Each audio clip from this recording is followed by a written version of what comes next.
जय श्री राम दोस्तों। स्वागत है आपको और एक डरावनी कहानी में।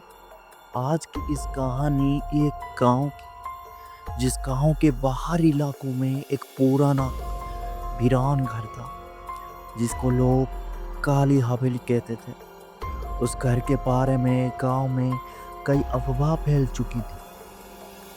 कहते थे कि उस हवेली में कुछ ऐसी आत्माएं बसी है जो रात के अंधेरे में कभी कभी बाहर निकल आती है। किसी ने कभी उसकी असलियत नहीं जानने की कोशिश की क्योंकि लोग डरते थे। एक दिन एक नवयुवक जिसका नाम था सूरज अपने दोस्त के साथ उसी हवेली के और बढ़ा। सूरज का दिल साहस से भरा था।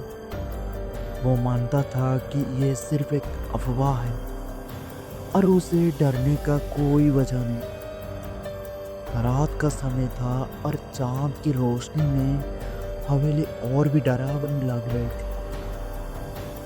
जब सूरज और उसके दोस्त हवेली के पास पहुंचे तो हवा एक अजीब से शोर से बदल गई। अचानक हवेली के खिड़कियों से धुआं निकलने लगा। सूरज ने डर के नकराते हुए घर में प्रवेश किया। अंदर का माहौल और भी भयानक था। दीवारों पर सड़ी गली तस्वीरें और कहीं कहीं दीवारों से खून के निशान दिख रहे थे। सूरज ने अपने दोस्तों से कहा, यहाँ कुछ तो गड़बड़ है, लेकिन वो सभी उसके बातों को नजरअंदाज करते हुए और अंदर जाने लगे। जब वो घर के अंदर थे, अचानक लाइट चली गई। चारों ओर घना अंधेरा छा गया। तभी एक भारी आवाज आई, तुम मेरे घर में क्यों आए हो? आवाज इतनी तेज थी कि सूरज के शरीर में झुरझुरी दौड़ गई। उसकी धड़कनें तेज हो गई। सूरज ने अपनी जिंदगी में कभी इतना डर महसूस नहीं किया था। सूरज और उसकी दोस्त सभी दोस्त घबराए हुए थे, लेकिन किसी के पास जाने का साहस नहीं था। तभी अचानक फटा-कटा चेहरा सामने आया। उसकी आंखों में जलती हुई आग थी और उसके चेहरे पर एक डरावनी मुस्कान थी।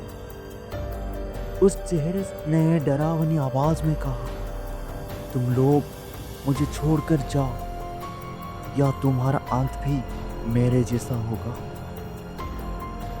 सूरज और उसके दोस्त डर से कांपते हुए बाहर की ओर दौड़े। जैसे ही वो बाहर पहुंचे, हवेली के दरवाजे अपने आप बंद हो गए। पीछे मुड़कर देखा तो वो चेहरा अब भी खिड़की से झांक रहा था और उनकी तरफ एक घिनौनी हंसी छोड़ रहा था। फिर उस रात के बाद सूरज ने कसम खाई कि वो कभी उस हवेली के पास भी नहीं जाएगा। लेकिन अब गांव में और कोई लोग दावा करते थे कि रात के समय हवेली के पास अजीब सी रोशनी और डरावनी आवाज सुनाई देती है। लेकिन कोई नहीं जानता है, शायद उस रात सूरज ने जो देखा वो सिर्फ एक शुरुआत थी।